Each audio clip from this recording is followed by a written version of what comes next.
నమస్తే HCV news కు స్వాగతం. బులెటిన్ ముందుగా హెడ్లైన్స్ చూద్దాం. జాతీయ స్థాయి ఎడ్ల బల ప్రదర్శన పోటీల నిర్వహణకు శ్రీకారం చుట్టిన తెలుగుదేశం పార్టీ నాయకులు. ప్రయాణికుల రద్దీకి అనుగుణంగా అదనపు బస్సులు ఏర్పాటు చేస్తాం ఆర్టీసీ జీఎం రాజశేఖర్. గ్రామీణ ప్రాంత రైతాంగానికి ఈ వేసవిలో ఆటవిడుపుగా జాతీయ స్థాయి ఎడ్ల బల ప్రదర్శన పోటీలు తెనాలిలో నిర్వహించే కార్యాచరణకు వేద మంత్రాల నడుమ భూమి పూజ ఘనంగా నిర్వహించారు. స్థానిక వ్యవసాయ మార్కెట్ యార్డు ప్రాంగణం వేదికగా ఈ నెల 29 నుండి ఏప్రిల్ 4వ తేదీ వరకు డెల్టా ప్రాంత రైతాంగానికి ఉల్లాసాన్ని ఉత్సాహాన్ని పంచే తీరుగా ఆలపాటి శివరామకృష్ణయ్య మెమోరియల్ జాతీయ స్థాయి ఎడ్ల బల ప్రదర్శన పోటీలకు గురువారం మార్కెట్ యార్డు ప్రాంగణంలో భూమి పూజ కార్యక్రమం ఘనంగా నిర్వహించారు. వేద పండితులు విష్ణుబొట్ల సత్యనారాయణ గణపాటి ఆధ్వర్యంలో వేద మంత్రాల నడుమ పూజా విధులు నిర్వహించారు. కార్యక్రమాన్ని ఉద్దేశించి urban bank chairman Mangamuru Hariprasad మాట్లాడుతూ ఎడ్ల బల ప్రదర్శన పోటీల కార్యాచరణను వివరించారు. కృష్ణా, ప్రకాశం జిల్లాల నుండి బల ప్రదర్శనకు ఎడ్లు వస్తాయని, పోటీల్లో ఆసక్తిని పెంచి ఆవుల పాల పోటీలు, అందాల పోటీలు ఏర్పాటు చేస్తారని తెలిపారు. టీడీపీ అధికార ప్రతినిధి రావి కృష్ణమోహన్ మాట్లాడుతూ పశు పోషణ పట్ల ఆసక్తిని పెంచే విధంగా ఎడ్ల బల ప్రదర్శన పోటీలు గత 9 సంవత్సరాలుగా నిర్వహిస్తున్న తీరును వివరించారు. పార్టీ ఆవిర్భావ దినోత్సవం వేళ ప్రారంభమయ్యే కార్యక్రమాలు తమ నాయకుడు పట్టభద్రుల ఎమ్మెల్సీ ఆలపాటి రాజేంద్ర ప్రసాద్ జన్మదినోత్సవమైన ఏప్రిల్ 4వ తేదీ వరకు పోటీలు కొనసాగుతాయని వివరించారు. ఈ కార్యక్రమంలో సుంకర హరికృష్ణ, రమ్య, రమాదేవి, కుద్రవల్లి శ్రీనివాసరావు తదితర పార్టీ నాయకులు పాల్గొన్నారు. వేద పండితులు ఆధ్వర్యంలో భూమి పూజ కార్యక్రమం ఘనంగా జరగటం చాలా గొప్ప విషయం. ఈ నెల 29 తెలుగుదేశం పార్టీ కీర్తిశేషులు అన్న ఎన్టీ రామారావు గారు పెట్టిన రోజు స్టార్ట్ అవుతుంది. 7 రోజులు జరిగి అన్నగారు పుట్టినరోజు 4వ తారీఖు ముగిస్తుంది. ఈ సంవత్సరం ప్రత్యేకంగా విశేషమైన బల ప్రదర్శనకి ఎడ్ల సమీకరణం చేయడం జరుగుతుంది. ఈ కార్యక్రమంలో మరి రైతులు ఎడ్ల బల ప్రదర్శనకు సంబంధించిన గత ఎప్పుడైతే మనం పోయినసారి ఏ విధంగా ఘనంగా చేసుకున్నామో అలాంటి ప్రాంతాలందరికీ ఇంటిమేషన్ చేయడం జరిగింది. మరి ఈ సంవత్సరం ప్రత్యేకంగా మరి ప్రకాశం డిస్టిక్ నుంచి కానీ కృష్ణా జిల్లా నుంచి కానీ మంచి ఎడ్లు రావడం అనేది జరుగుతుంది. ఈ కార్యక్రమం మరి అన్నగారి ఆశీస్సులు, శ్రీరామకృష్ణ గారి ఆశీస్సులతో ఘనంగా జరగాలని చెప్పి కోరుకుంటున్నాం. 9వ సంవత్సరం కీర్తిశేషులు నందమూరి హరికృష్ణ గారితో మొట్టమొదటిగా ప్రారంభించబడింది. ఎడ్ల బల ప్రదర్శన పోటీలే కాకుండా పాల పోటీలు, అలాగే అందాల పోటీలు, ఒంగోలు జాతి ఆవుల అందాల పోటీలు ఇందులో భాగంగా జరుగుతూ ఉంటాయి. మధ్యలో వైసీపీ ప్రభుత్వం వచ్చినప్పుడు 5 సంవత్సరాలు ఆటంకం వచ్చినప్పటికీ మళ్ళీ తిరిగి మా అన్న ఆలపాటి రాజేంద్ర ప్రసాద్ గారు రైతులు అందరూ కూడా, ఈ డెల్టా ప్రాంతంలో ఉన్నటువంటి రైతులందరూ కూడా, పశు పోషకులందరూ కూడా ఆనందపడే విధంగా ఈ బల ప్రదర్శన ద్వారా ఆలపాటి రాజా గారు మరి ఆయనకు కూడా రైతాంగం పట్ల అపరిమితమైన అభిమానం ఉంది. అందులో భాగంగానే ఈ ఎడ్ల బల ప్రదర్శన అని చెప్పి చెప్పడం జరుగుతూ ఉంది. కాబట్టి అందరూ క్రితం జరిగే ఈ కార్యక్రమానికి ఈ డెల్టా ప్రాంతంలో ఉన్న రైతులందరూ సహకారం అందించి జయప్రదం చేయవలసిందిగా కోరుతున్నాం. ప్రయాణికుల రద్దీని గుర్తించి అందుకు అనుగుణంగా బస్సు సర్వీసులను పెంచేందుకు చర్యలు చేపడతామని, ప్రయాణికులకు ఇబ్బంది లేని విధంగా తమ సిబ్బందిని సంసిద్ధం చేస్తామని Tenali RTC depot manager Rajasekhar పేర్కొన్నారు. తెనాలి నుండి గుంటూరుకు ప్రతి 4 నిమిషాలకు ఒక పల్లె వెలుగు బస్సు, ప్రతి అరగంటకు నాన్ స్టాప్ బస్సు ఉన్నప్పటికీ ఉదయం 10 గంటల వరకు ఆ రూట్ లో బస్సుల్లో ప్రయాణికుల రద్దీ పెరిగింది. ఆర్టీసీ బస్సుల సంఖ్య పెంచాలన్న డిమాండ్ ప్రయాణికుల నుండి వ్యక్తమవుతున్న క్రమంలో మీడియా ద్వారా ఈ అంశం వెలుగు చుట్టంతో గురువారం ఆర్టీసీ డిఎం రాజశేఖర్ తమ స్పందనను మీడియాకు వివరించారు. ఈ సందర్భంగా ఆయన మాట్లాడుతూ ప్రయాణికుల రద్దీని దృష్టిలో ఉంచుకుని తగు విధంగా బస్సుల సంఖ్యను పెంచుతామని, పాత బస్టాండ్ సెంటర్ లో తమ సిబ్బందిని ఏర్పాటు చేసి ప్రయాణికుల రద్దీని క్రమబద్ధీకరిస్తామని, భద్రతతో కూడిన సుఖవంతమైన ప్రయాణ సేవలను ఏర్పాటు చేస్తామన్నారు. ఈరోజు ఒక న్యూస్లో తెనాలి టు గుంటూరు రూట్లో బస్సులు ఎక్కువగా రద్దీ ఉన్నాయి అని ఏదో ఒక ఆర్టికల్ రాయడం జరిగింది.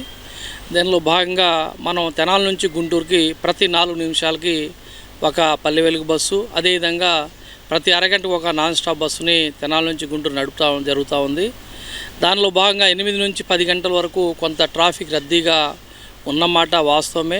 అయితే అక్కడ కంట్రోల్ను బట్టి మనం ఎప్పటికప్పుడు ట్రాఫిక్ని బట్టి బస్ స్టాండ్లో ఎప్పుడు ఒక బస్సు స్పేర్లో ఉంచుకొని అందుబాటులో ఉంచి ట్రాఫిక్ని బట్టి ఎప్పుడు ఒక బస్సును అదనంగా పంపిస్తున్నాం తప్ప జనాలు పడిపోయేంత రద్దీ అయితే జరగటం లేదు.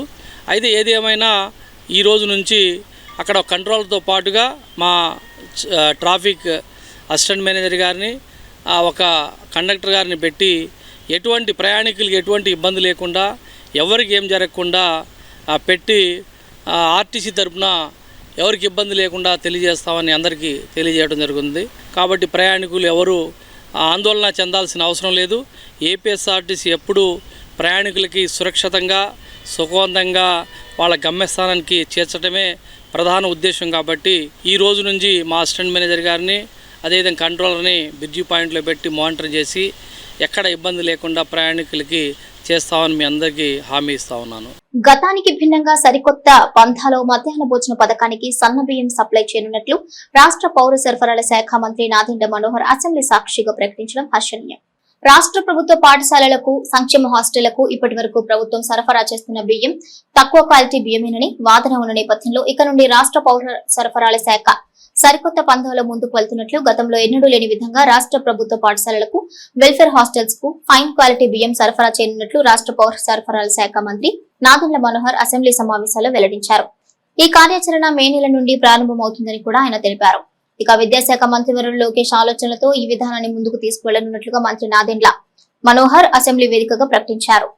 ఎప్పుడు లేని విధంగా మొట్టమొదటిసారి మన రాష్ట్రంలో వచ్చే మే మాసం నుంచి రాష్ట్రంలో ఉన్న ప్రభుత్వ పాఠశాలలందరికీ కూడా మిడ్ డే మీల్స్ కింద మరియు మన welfare institutions social welfare institutions hostels వీళ్ళందరికీ కూడా పౌర సరఫరాల శాఖ నుంచి మేము ఫైన్ క్వాలిటీ రైస్ వాళ్ళకి సరఫరా చేయబోతున్నాం అనేది గౌరవ సభ అందరికీ కూడా నేను ఈ సందర్భంగా తెలుపుకున్నాను. ఇది మొట్టమొదటిసారి అధ్యక్ష, ఏనాడు కూడా జరగలేదు. ఒక అద్భుతమైన కార్యక్రమం చేపట్టబోతున్నాం. గౌరవ హెచ్ఆర్డీ మినిస్టర్ లోకేష్ గారు కూడా దీనికి ఒక కొత్త ఆలోచనతోటి మనం ఏ విధంగా డిస్ట్రిబ్యూట్ చేద్దాం అనేది మేము ముందు తీసుకెళ్తున్నాం అధ్యక్ష. వివాహ సమయంలో హాజరు కావడం వీలుపడని నేపథ్యంలో పట్టభద్రుల ఎమ్మెల్సీ ఆలపాటి రాజేంద్ర ప్రసాద్ స్వయంగా ఆ నూతన దంపతుల ఇంటికి వెళ్లి అభినందనలు తెలిపిన వైనమిదే. ఇటీవల తెనాలిలో జిల్లా పరిషత్ చైర్పర్సన్ కత్తెర హెనీ క్రిస్టినా సురేష్ కుమార్ దంపతుల కుమార్తె వివాహం జరిగిన నేపథ్యంలో పట్టభద్రుల ఎన్నికల కౌంటింగ్ ఒత్తిడిలో ఉన్న ఆలపాటి రాజేంద్ర ప్రసాద్ స్థానిక పార్టీ నాయకుల ద్వారా వర్తమాన శుభాకాంక్షలు తెలిపారు. కాగా గురువారం తెనాలి వచ్చిన ఎమ్మెల్సీ ఆలపాటి రాజేంద్ర ప్రసాద్ ఐతనగర్ లో ఉన్న నూతన వధూవరులకు అభినందనలు తెలిపేందుకు వెళ్లారు. జెడ్పీ చైర్పర్సన్ కత్తెర హెనీ క్రిస్టినా సురేష్ కుమార్ దంపతులు ఎమ్మెల్సీ ఆలపాటి రాజేంద్ర ప్రసాద్ కు సాదర స్వాగతం పలికారు. పూలబొకే అందజేసి తమ అభిమానాన్ని చాటుకున్నారు. 108 కోట్ల శ్రీరామనామ పారాయణ మహాయజ్ఞం పూర్ణాహుతి మహోత్సవాలు నిర్వహణకు తాలూకా హైస్కూల్ గ్రౌండ్స్ లో ఏర్పాట్లు ముమ్మరంగా కొనసాగుతున్నాయి. దక్షిణ పదంలో 4 ధ్వజస్తంభాలు కలిగిన విశిష్టతను సంతరించుకున్న పంచముఖ ఆంజనేయ స్వామి వారి ఆలయం కేంద్రంగా డిసెంబర్ 25, 2022న ప్రారంభించిన శ్రీరామనామ పారాయణ మహాయజ్ఞం 108 కోట్లు పూర్తి చేసుకున్న సందర్భంగా చేపడుతున్న వేదాగమ పూజలకు విశిష్టతను సంతరించుకున్న ప్రవచనకర్తల ప్రవచనామృత కార్యక్రమాలకు ఎంతో ప్రాధాన్యత ఉన్న క్రమంలో అందుకు అనుగుణంగా ఏర్పాట్లను భారీ స్థాయిలో చేపడుతున్నారు. ఈ నెల 9వ తేదీ సాయంత్రం శోభాయాత్రతో ప్రారంభమయ్యే ఉత్సవాలు తాలూకా హైస్కూల్ గ్రౌండ్స్ లో 14వ తేదీ సాయంత్రం వరకు కొనసాగుతాయని 108 కోట్ల శ్రీరామనామ పారాయణలో భాగస్వాములైన భక్తులందరూ పూర్ణాహుతి కార్యక్రమాన్ని తిలకించి తీర్థ ప్రసాదాలు స్వీకరించి భగవత్ అనుగ్రహం పొందాలని నిర్వాహకులు కోరుతున్నారు. తాలూకా హైస్కూల్ గ్రౌండ్స్ లో శ్రీరామనామ పారాయణ మహాయజ్ఞ పూర్ణాహుతి కార్యక్రమం ఏర్పాట్లను గురువారం నిర్వాహకులు పరిశీలించారు. ఈ సందర్భంగా వైఖానస పండితులు వేదాంతం నాగమారుతి మీడియాతో మాట్లాడుతూ శ్రీరామనామ పారాయణ మహాయజ్ఞం పూర్ణాహుతి విశిష్టతను వివరించారు. కార్యనిర్వాహకులు ఆర్వి కిరణ్ కుమార్ మాట్లాడుతూ గత 2.5 సంవత్సరాలుగా తెనాలి పంచముఖ ఆంజనేయ స్వామి ఆలయం కేంద్రంగా చేసుకుని ఉభయ తెలుగు రాష్ట్రాలతో పాటు మహారాష్ట్ర, కర్ణాటక, ఒరిస్సా రాష్ట్రాల నుండి కూడా భక్తులు శ్రీరామనామ పారాయణ మూలమంత్రం ప్రతులను లిఖించారని, ఎంతో విశిష్టతను సంతరించుకున్న పూర్ణాహుతి కార్యక్రమంలో వారంతా పాల్గొంటారని అన్నారు. భక్తి మార్గాన్ని పెంపొందించి వివిధ ఆధ్యాత్మిక అంశాలను విశిష్టతను సంతరించుకున్న ప్రవచనకర్తలు తమ ప్రవచనాల ద్వారా వ్యక్తం చేస్తారని, తెనాలి పరిసర ప్రాంత భక్తులు ఈ విశిష్ట కార్యక్రమంలో పాల్గొని భగవంతుని కృపకు పాత్రులు కావాల్సిందిగా కోరారు. నిర్దిష్టమైన కార్యాచరణతో కార్యక్రమాలు కొనసాగుతాయని తెలిపారు. 2022 డిసెంబర్ 25వ తేదీన ప్రారంభించినటువంటి అష్టోత్తర శతకోటి శ్రీరామనామ పారాయణ మహాయజ్ఞం పూర్ణాహుతి కార్యక్రమాన్ని ఈ నెల 9వ తేదీ నుండి 14వ తేదీ వరకు తెనాలి తాలూకా హై స్కూల్ గ్రౌండ్లో నిర్వహించేందుకు సన్నాహాలు చేయడం జరుగుతుంది. ఈ క్రమంలో ఈ స్వామివారికి సీతారామచంద్ర స్వామివారికి అనేక పూజాది కార్యక్రమాలను, హోమాది కార్యక్రమాలను ఈ 6 రోజుల పాటు ఎంతో వైభవంగా వైఖాన సాగముక్తంగా నిర్వహించడం జరుగుతుంది. ఈ 2.5 సంవత్సరాల నుంచి తెనాలి నుంచి కేంద్రంగా చేసుకుని ఆంధ్రప్రదేశ్, తెలంగాణ, మహారాష్ట్ర, కర్ణాటక, ఒరిస్సా రాష్ట్రాల్లోని భక్తులు 108 కోట్ల శ్రీరామనామ పారాయణ మహాయజ్ఞంలో పాల్గొని వారు కూడా భక్తితో ఎంతో ఆర్తితో శ్రీరామనామ పారాయణ చేసి ఇక పత్రికల్ని తెనాలికి పంపించడం జరిగింది. ఆ పత్రికలన్నిటికీ కూడా ఇప్పుడు పూజాది కార్యక్రమాలు నిర్వహించి పూర్ణాహుతి కార్యక్రమాలు నిర్వహించడం జరుగుతుంది. ఈ యొక్క కార్యక్రమానికి అనేక మంది ప్రవచనకర్తలు, ఆధ్యాత్మికవేత్తలు, అలాగే వైఖాన సాగమ పండితులు, ఆచార్యులు, ఋత్వికులు విశేషంగా పాల్గొని పూజాది కార్యక్రమం నిర్వహించడం జరుగుతుంది. ప్రతిరోజు కూడా విశేషంగా ఆధ్యాత్మిక ప్రవచనకర్తల చేత అనేక అంశాల మీద ప్రవచనామృత కార్యక్రమం నిర్వహించడం జరుగుతుంది. ఈ యొక్క కార్యక్రమాల్లో భక్తులు విశేషంగా పాల్గొని శ్రీ సీతారామచంద్ర స్వామి వారి ఆశీస్సులు పొందాలని మనస్ఫూర్తిగా కోరుకుంటున్నాం. ఈ యొక్క మార్చి 9 నుంచి 14 వరకు కూడా యజ్ఞ కార్యక్రమం జరుగుతుంది. 9వ తారీఖు సాయంత్రం శోభాయాత్రగా విచ్చేసి ఈ తాలూకా గ్రౌండ్స్లో వేదికగా ఏర్పాటు చేసుకున్నటువంటిది. యజ్ఞశాల నిర్మాణం కూడా సంపూర్ణమైంది. ఆ యజ్ఞశాలలో 9 సాయంత్రం అంకురార్పణ మహోత్సవం శ్రీ వైఖాన సాగమోక్తంగా జరుగుతుంది. 10వ తారీఖున విశేషంగా ఆ రామనామ మూలమంత్ర యజ్ఞం అగ్నిమదనం చేసి ఆ యొక్క అగ్నిమదనాన్ని పంచాగ్ని కుండాల్లో కూడా ప్రణయనం చేసుకున్నటువంటిది. విశేషంగా యజ్ఞ కార్యక్రమాలు జరుగుతూ ఉంటాయి. 5 రోజులు కూడా యజ్ఞశాలలో నిరంతరం రామనామ యజ్ఞం జరుగుతూ ఉంటుంది. వేదిక మీద విశేషంగా రోజుకొక విశేషమైన ఆధ్యాత్మిక ప్రవచనాలు, లక్ష్మీనారాయణ స్వామి కళ్యాణం, అలాగే సీతారామస్వామి కళ్యాణం, స్వామివారి యొక్క పట్టాభిషేక మహోత్సవాలు, అలాగే రుక్మిణి కళ్యాణం, అలాగే విశేషంగా ఆఖరి రోజున సామూహిక కుంకుమ పూజ శ్రీ మహాలక్ష్మి వారి కార్యక్రమాన్ని ఎంతో వైభవంగా జరుపుకుంటూ ఉన్నాం. భక్తులందరూ కూడా ఈ రామనామ యజ్ఞంలో పారాయణలో పాల్గొన్నటువంటి వాళ్ళందరూ కూడా తప్పనిసరిగా ఈ యజ్ఞ కార్యక్రమంలో కూడా పాల్గొని ఈ పరిపూర్ణమైనటువంటి 108 కోట్ల రామనామ యజ్ఞ పారాయణ పుణ్యాన్ని భక్తులందరూ కూడా ఈ కార్యక్రమంలో పాల్గొని ఆ పుణ్యాన్ని పొందినటువంటి వాళ్ళే తరించవలసిందిగా తెలియజేస్తూ ఉన్నాం. జై శ్రీరామ్. తెనాలి నెహ్రూ రోడ్లో వేయించేసి ఉన్న శ్రీ రుక్మిణి సత్యభామ సమేత శ్రీ గోవర్ధన్ స్వామివారి ఆలయంలో ఆలయ జీవధ్వజశిఖ ప్రతిష్ట మహాకుంభాభిషేకాల పూజలు ఈ నెల 7వ తేదీ నుండి ఘనంగా నిర్వహిస్తున్నట్టు ఆలయ అర్చకులు తమిళస రఘు వి మాధవ్ కుమార్ పేర్కొన్నారు. గురువారం ఆలయ ప్రాంగణంలో ఏర్పాటు చేసిన విలేకరుల సమావేశంలో తొలుత ప్రచార కరపత్రాలను విడుదల చేశారు. అర్చక స్వాములు మాట్లాడుతూ ఈ నెల 7వ తేదీ శుక్రవారం నుండి 10వ తేదీ సోమవారం వరకు ఆలయ ప్రాంగణంలో భక్తుల సహాయ సహకారాలతో పూర్తి చేసిన శ్రీవారి ముఖమండప పునర్నిర్మాణం, జీవ ధ్వజశిఖర ప్రతిష్ట, మహాకుంభాభిషేక కార్యక్రమాలు నిర్వహించినట్టు తెలిపారు. ఎంతో విశిష్టం సంతరించుకున్న ఆలయాన్ని శ్రీకృష్ణదేవరాయలు సందర్శించినట్లు ఆధారాలు ఉన్నాయని, ఈ క్రమంలో శ్రీకృష్ణదేవరాయల విగ్రహం కూడా ఏర్పాటు చేసినట్టు తెలిపారు. ఈ కార్యక్రమంలో ఆలయ వంశపారంపర్య ధర్మకర్తల కుటుంబ సభ్యులు భాగవతులు నిఖిల్ శాండిలియా, ఆలయ జూనియర్ అసిస్టెంట్ బి సుబ్బారావు, వంశపారంపర్య అర్చకులు టి అనంతాచార్యులు, వేదాంతం కేశవమూర్తి, టి యశ్వంత్ తదితరులు పాల్గొన్నారు. ధ్వజస్తంభ శిఖర ప్రతిష్ట మరియు మహాకుంభాభిషేక కార్యక్రమంలో ఈ నెల 7, 8, 9 మరియు 10 తేదీల్లో జరుగుతున్నాయి. కావున ఈ కార్యక్రమంకు భక్తులందరూ విచ్చేయవలసిందిగా కోరుతున్నాము. దాతల సహకారంతో ముఖమండపాన్ని పునర్నిర్మాణం సుమారు 70 లక్షల పైగా దాతల సహకారంతో ఈ ముఖమండపాన్ని పునర్నిర్మాణం చేయడం జరిగింది. సాలహార నిర్మాణము మరియు నవగ్రహ దేవతల నిర్మాణము ఈ కార్యక్రమం దాతల సహకారంతో చేయడం జరిగింది. 7వ తారీఖు సాయంత్రం విశ్వసేన పూజ, పుణ్యావాచన, దీక్షాధారణ మొదలు కార్యక్రమములు. 8వ తారీఖు శ్రీ గోదాదేవి, వికంసాచార్య స్వామి, ఆంజనేయ స్వామి, గోవర్ధన స్వామి వారికి కలశ స్నాపన కార్యక్రమము. సాయంత్రము శ్రీవారి ధ్వజశిఖర గ్రామోత్సవము. సాయంత్రం 7 గంటల కుంభారాధన. 9వ తారీఖు 10:54 ఈ ధ్వజశిఖర ప్రతిష్ట కార్యక్రమము మరియు కుంభాభిషేక కార్యక్రమం జరుగుతుంది.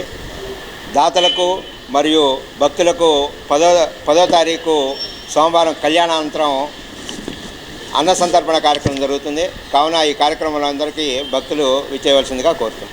స్వామివారి యొక్క ముఖమండప పునర్నిర్మాణం జరిగి పూర్తయిన సందర్భంగా స్వామివారికి మహాకుంభాభిషేకము మరియు జీవధ్వజ శిఖర ప్రతిష్టా కార్యక్రమములు ఈ నెల 7వ తేదీ నుండి 10వ తేదీ వరకు కార్యక్రమాలు నిర్వహించబడతాయి. శ్రీ విఘ్న సంహర్ష ప్రోక్తమైనటువంటి దివ్యశ్రీ వైఖాన సాగముక్తంగా ఈ కార్యక్రమాలన్నీ జరగబోతున్నాయి.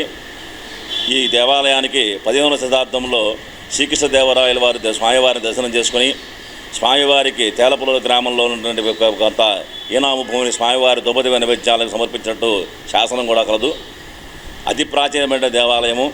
సుమారుగా 70 సంవత్సరాల క్రితం జరిగిన మహాకుంభాభిషేకం మళ్ళీ ఇప్పుడు 9వ తేదీన 10:54 పునర్వసు నక్షత్రయుక్త వృషభలక్క పుష్కరాంశయందు స్వామివారి మహాకుంభాభిషేకము మరియు జీవధ్వజ కార్యక్రమాలు అత్యంత వైభవపేతంగా నిర్వహించబడతాయి. కావున 50 మంది భక్తులంతా ఈ కార్యక్రమంలో పాల్గొని స్వామివారిని సేవించి శ్రీవారి అన్నప్రసాదాన్ని స్వీకరించినట్టుగా కోరుచున్నాము. నెహ్రూ రోడ్ జిల్లా గ్రంథాలయం ఎదురు వేయించేసి ఉన్నటువంటి శ్రీ రుక్మిణీ సత్యభామ సమేత గోవర్ధన స్వామి మరియు హిందువుల మనోభావాలు దెబ్బతీసే విధంగా హిందువుల ఆధ్యాత్మిక ఉత్సవాల్లో కావాలని కొన్ని శక్తులు హింసను ప్రేరేపించే కార్యకలాపాలకు పాల్పడుతున్నాయని, దీన్ని ప్రతి ఒక్క హిందువు ముక్త కంఠంతో ఖండించాలని విశ్వ హిందూ మరియు అనుబంధ సంఘాల నాయకులు పిలుపునిచ్చారు.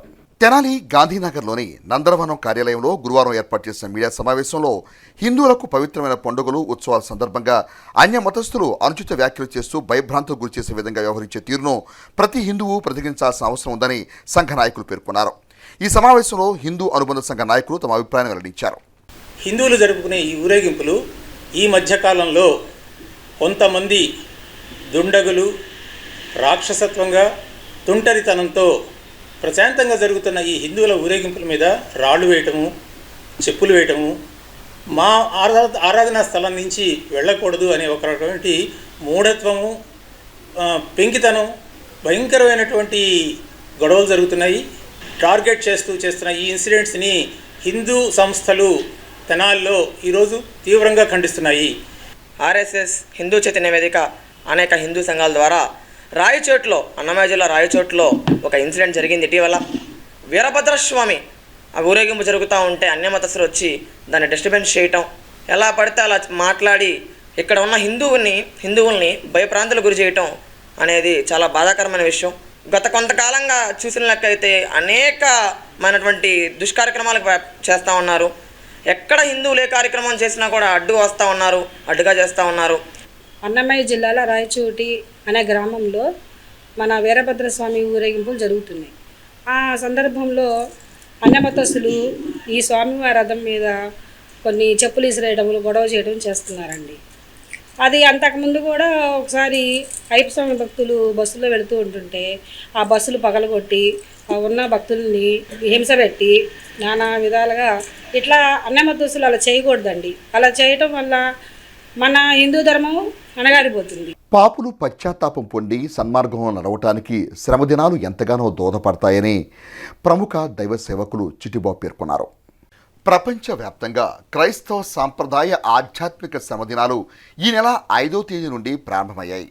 మండల కాలం పాటు క్రైస్తవ మందిరాల్లో విశ్వాసులు శ్రమల దినాలను భక్తిపూర్వకంగా పాటిస్తారు. ఈ క్రమంలో తెనాలి పట్టణంలోని వివిధ కొడల్లో గల ప్రధాన చర్చిల్లో దైవ సేవకులు యేసు శ్రమదినాల యొక్క ప్రాధాన్యతను గురించి వివరించారు.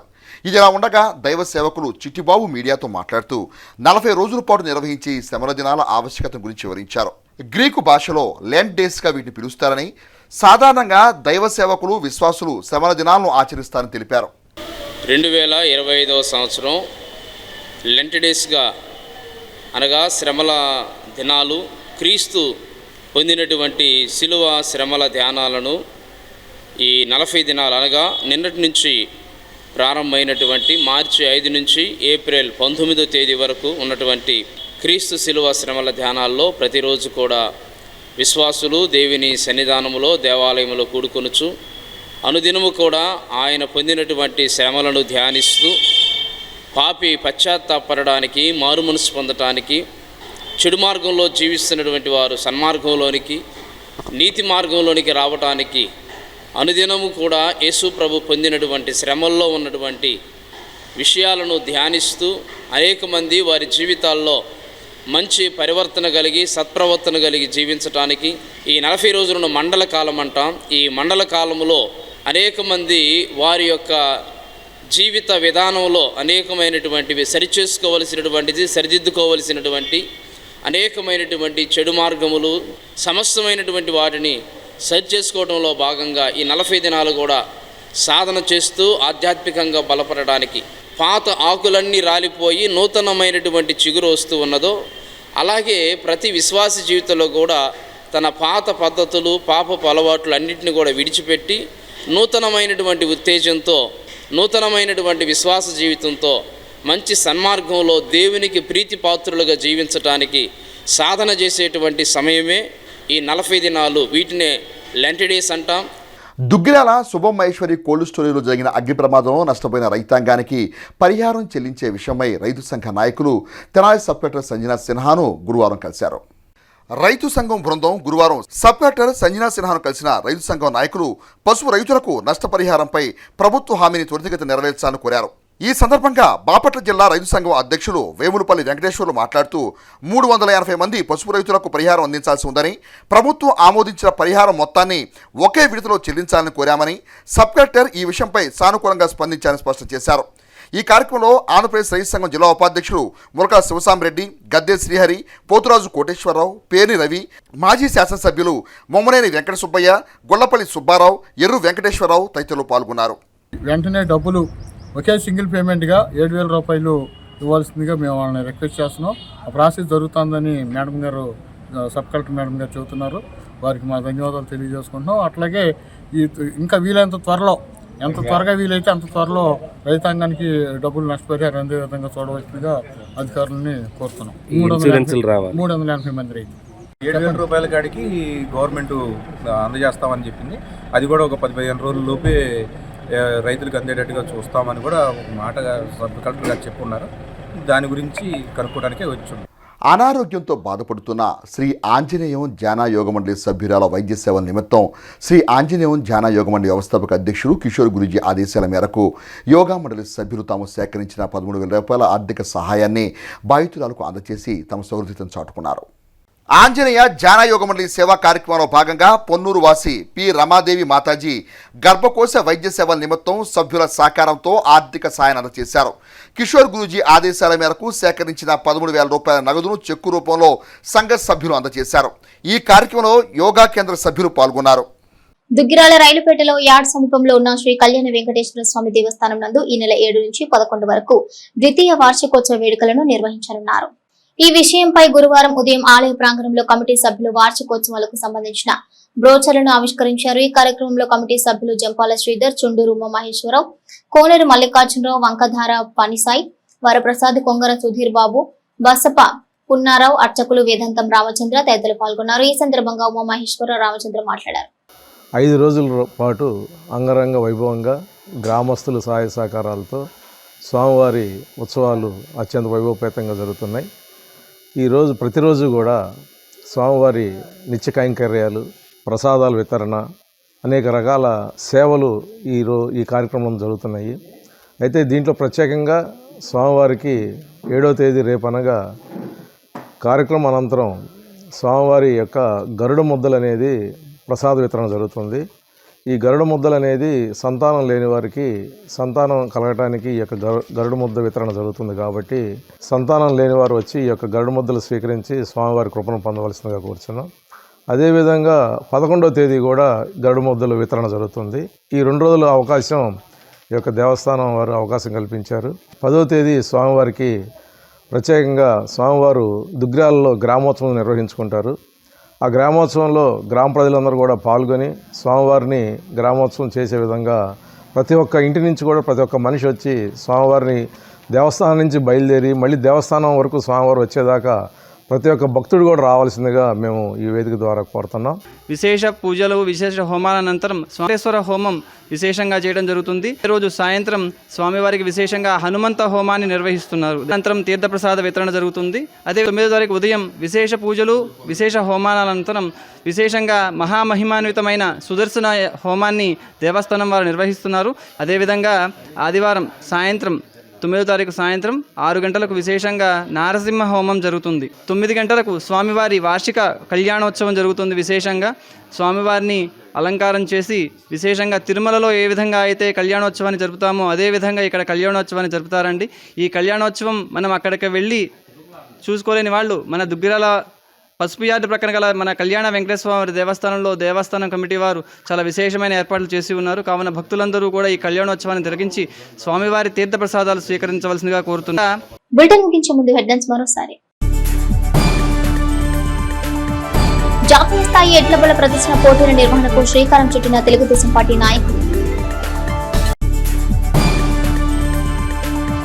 ప్రయాణికుల రద్దీకి అనుగుణంగా అదనపు బస్సులు ఏర్పాటు చేస్తాం ఆర్టీసీ జీఎం రాజశేఖర్. ఇవి bulletin updates. Keep watching HCV news.